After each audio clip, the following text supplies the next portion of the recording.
Terima kasih apa foto. Good question. Terima kasih reaksi. This next thing, for the next 45 minutes, we'll just look at what science is telling us about the medicating of youth diagnosed with ADHD.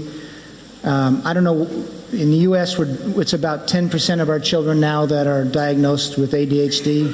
What are you in Denmark? Maybe 5%, something like that? Are you getting up there? 3%? Just wait. You'll catch up.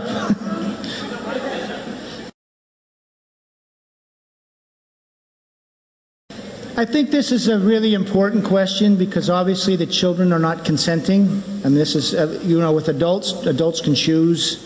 With antidepressants, antipsychotics may be a little different, but no child is saying this is what they want. This is what is basically being told they need to do. Obviously, children have developing brains, and so if any area of psychiatric medicine I think we want to be sure of, it's with the medicating of children.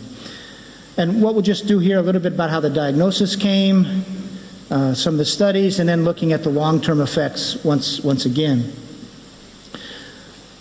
Before 1980, you did hear there was some use of Ritalin and other stimulants, really Ritalin in the United States, for a condition called minimal brain dysfunction with children, but there was no attention deficit disorder diagnosis. When I was in high school, which I don't know, a century ago or so, there were, of course, I didn't know any kids diagnosed with minimal brain dysfunction and medicated. So it begins to happen in the 70s, but it's after this diagnosis that it really takes off. Now, what happened in 1980 is the American Psychiatric Association published the third edition of its Diagnostic and Statistical Manual. It was also the time when they changed their conceptions of mental disorders. So if you look in the first two manuals, DSM-1 and DSM-2, there were a lot of psychological theories, a lot of Freudian influences. And with DSM-3, they decided, as a professional association, to adopt really a disease model. And they'll say, we'll make these constructs, and we'll say that these constructs are defined by certain symptoms, and that once you have this model, then anything that diminishes those symptoms is seen as an effective treatment for, quote, a disease. Now, the important thing is, if you go back and read DSM-3, they say that these constructs, such as this new one, ADD, it's a hypothesis. We're going to hypothesize that there's such a disease, and then hopefully in the next 10, 15, 20 years, we'll validate this disease. And you might validate it by finding the pathology, that sort of thing, maybe some genetic links.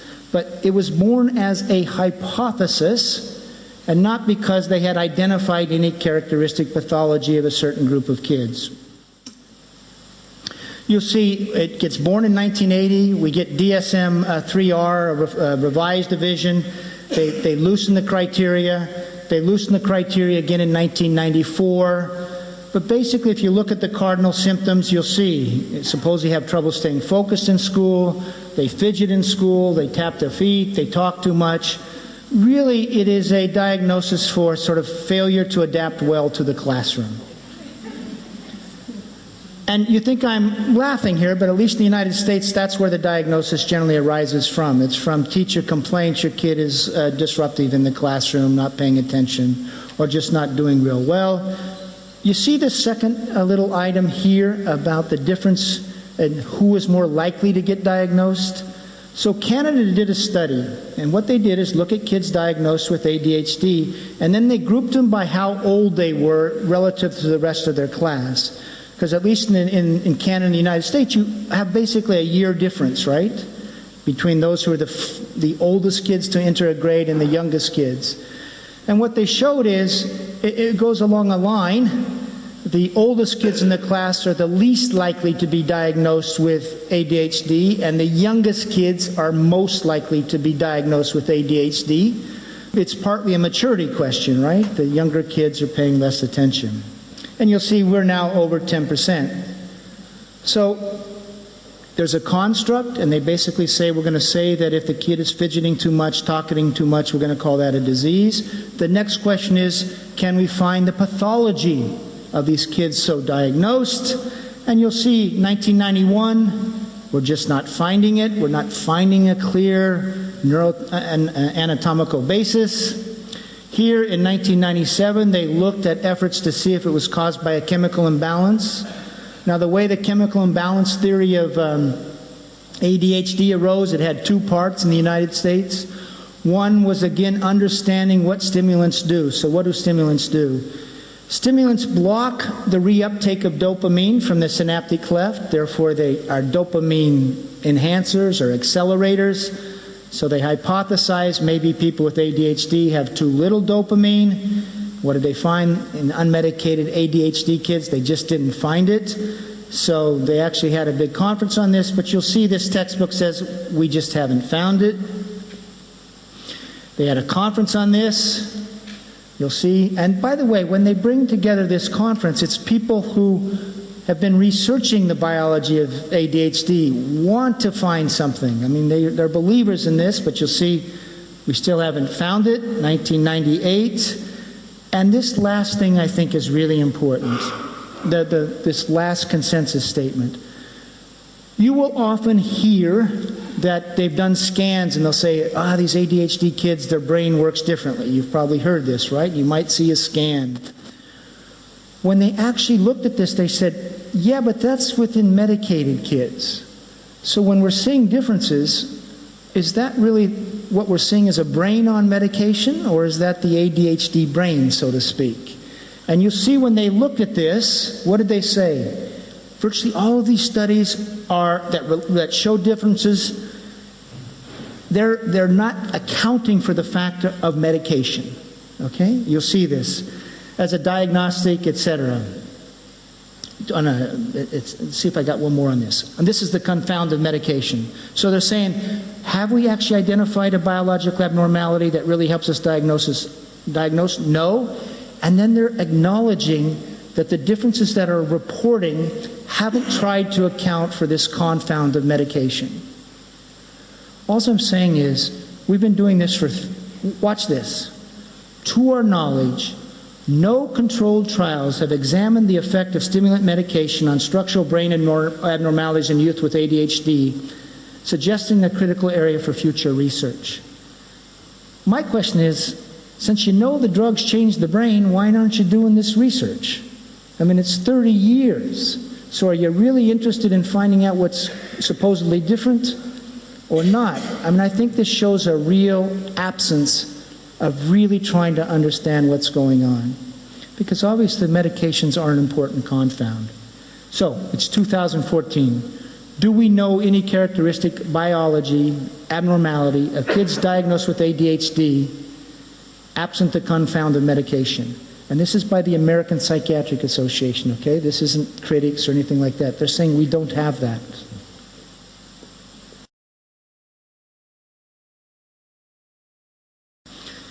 So, going back, this is the same slide. Kid goes on a stimulant. It blocks the reuptake of dopamine from that synaptic cleft. What do you think the brain does from what we learned earlier? The brain's going to compensate for that dopamine, increased dopamine. It's going to compensate in two ways. The presynaptic neurons will now release less dopamine, at least for a period of time. And the receiving neurons, the postsynaptic neurons, will decrease their density of receptors for dopamine. So it will drive the brain into a subsensitive dopamine state. Does that make sense? It goes back to this of how the brain tries to compensate for the presence of the drug. And you'll just see, here's what we just talked about, this sort of compensatory adaptation.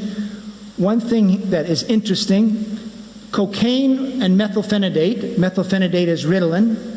When they've been studied by researchers, they note that they have basically the exact same mechanism of action and with the same potency. So cocaine blocks the reuptake of dopamine, and that's why its dopamine release is good. We feel good when dopamine releases. So does methylphenidate. The big difference between methylphenidate and cocaine is cleared more quickly from the brain, whereas methylphenidate is longer lasting. So in a way, Ritalin is long-lasting cocaine, so to speak. By the way, this research on saying that methylphenidate is like cocaine comes from Nora Volkow. She's the leading sort of researcher on drug abuse in the United States. So again, this came from very mainstream psychiatry. My favorite, when my children were growing up, you could go into your pediatrician's office and it went like this. If you buy methylphenidate Ritalin on the street, that's probably bad for you. But if you get it from your doctor, then it's good for you. Literally said this. Okay, this is what we're talking about, this compensatory adaptation. You'll see this decrease in dopamine release, increase in, again, this is an effort to clear more dopamine. So you're basically driving the brain into the sub-dopamine state. Now, when you give these to rats, here's a little bit of worry. So you give methylphenidate to a rat when they're going through puberty. You'll see this drop in dopamine receptors. Now you take that rat off the methylphenidate. You let it have a regular rat life. Then you sacrifice the rat, and you'll see that you'll still see this abnormally low density of dopamine receptors. Now it's a rat.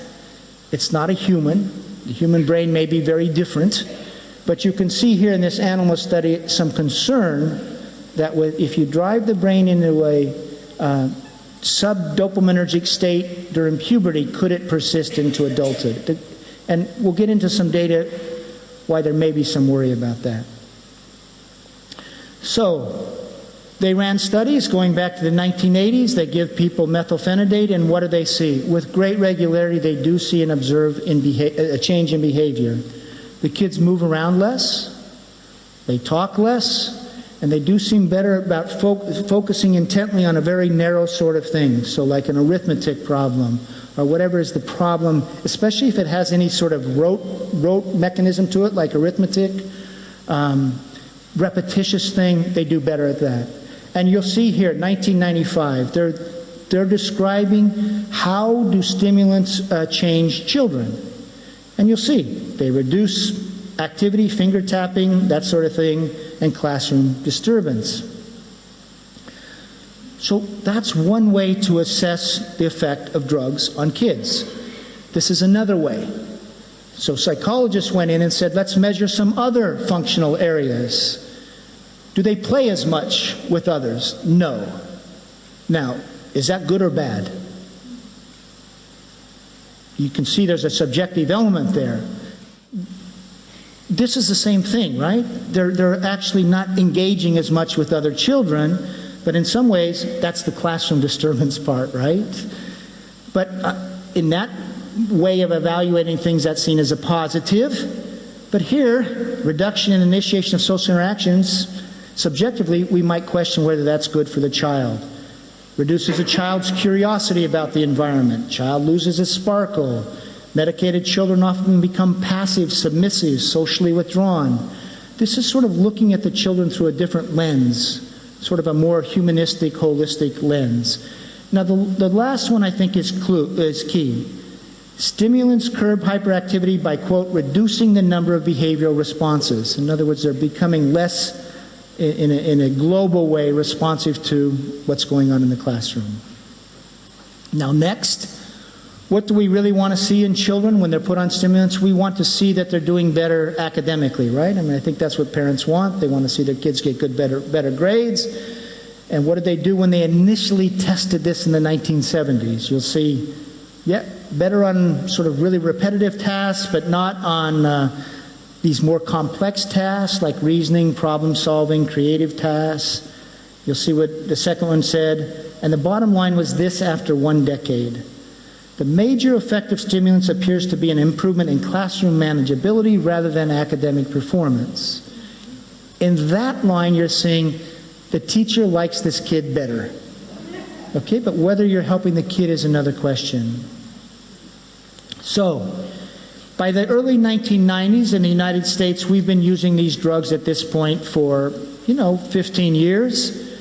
The American Psychiatric Association had done some sort of cursory longer-term studies, And were they finding that the medications helped kids grow up and thrive? In other words, do better academically long term, lower delinquency rates, do better in terms of marital relations, etc. And you'll see in 1994 they concluded, we don't have that evidence yet.